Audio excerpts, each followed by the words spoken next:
मनपा के पूर्व आयुक्त अनिल कुमार पवार के खिलाफ बड़ी कार्रवाई करते हुए एक साथ 12 जगहों पर छापेमारी की। ये कार्रवाई सुबह करीब 5 बजे शुरू हुई, जिसमें अनिल कुमार पवार के सरकारी आवास समेत उनके करीबी ठिकानों को भी शामिल किया गया है। गौर करने वाली बात है कि अनिल कुमार पवार का तबादला ठीक एक दिन पहले ही हुआ था और सोमवार को मनपा में उनके लिए एक विदाई समारोह का आयोजन किया गया था। विदाई के अगले ही दिन ईडी की छापेमारी ने प्रशासनिक और राजनीतिक हलकों में हलचल मचा दी है। सूत्रों के अनुसार ईडी की टीम ने वसई, विरार, ठाणे और मुंबई के विभिन्न ठिकानों पर यह छापेमारी की है। बताया जा रहा है कि यह कार्रवाई वित्तीय अनियमितताओं, टेंडर प्रक्रिया में भ्रष्टाचार और कथित घोटालों को लेकर की गई है।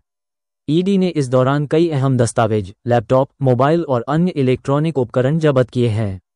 अब तक ईडी की ओर से कोई आधिकारिक प्रेस नोट जारी नहीं किया गया है, लेकिन अंदरूनी सूत्रों की माने तो इस जांच में कुछ और बड़े नाम सामने आ सकते हैं।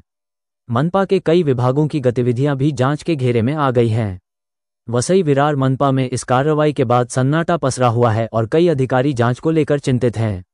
ईडी की यह छापेमारी आने वाले दिनों में नगर प्रशासन के कई पुराने मामलों को उजागर कर सकती है।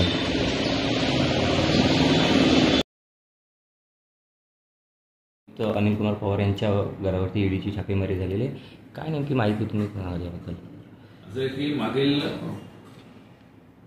पालिका आयुक्त अनिल पवार यांचा प्रशासकीय कार्यकाळ जो 3 वर्षांचा आहे, 3 वर्ष 3.5 वर्षांचा आहे, या 3.5 वर्षाच्या कालावधीत पालिका आयुक्तांनी मग ते आयटी क्षेत्र असेल, बांधकाम क्षेत्र असेल, रस्त्याचं क्षेत्र असेल किंवा साफसफाईचं जे काही क्षेत्र आहे, या सर्वांमध्ये अंधाधुंदपणे करप्शन केलेलं आहे. अंधाधुंदपणे करप्शन केलेलं आहे आणि ते म्हणजे जनतेच्या निदर्शनास येईपर्यंत त्यांनी हा भ्रष्टाचार पालिकेतल्या अधिकाऱ्यांमार्फत, उपायुक्त असतील म्हणा किंवा कार्यकारी अभियंता असतील, यांना हाताशी धरून केलेला आहे. आणि याच्या बऱ्याच तक्रारी होत होत्या आणि 41 बिल्डिंगच्या माध्यमातून कुठेतरी राज्य शासन असेल किंवा केंद्र शासन असेल, या दोघांनी मिळून या भ्रष्टाचाराचा सफाया करायचं ठरवलं. त्याबद्दल मी त्यांचे आभार मानतो आणि ही कारवाई कुठेतरी लॉजिकल एंडला येऊन थांबेल अशी मी आशा व्यक्त करतो. सर, हा भ्रष्टाचार एकूण किती कोटीचा असू शकतो आणि काय सांगाल याबद्दल?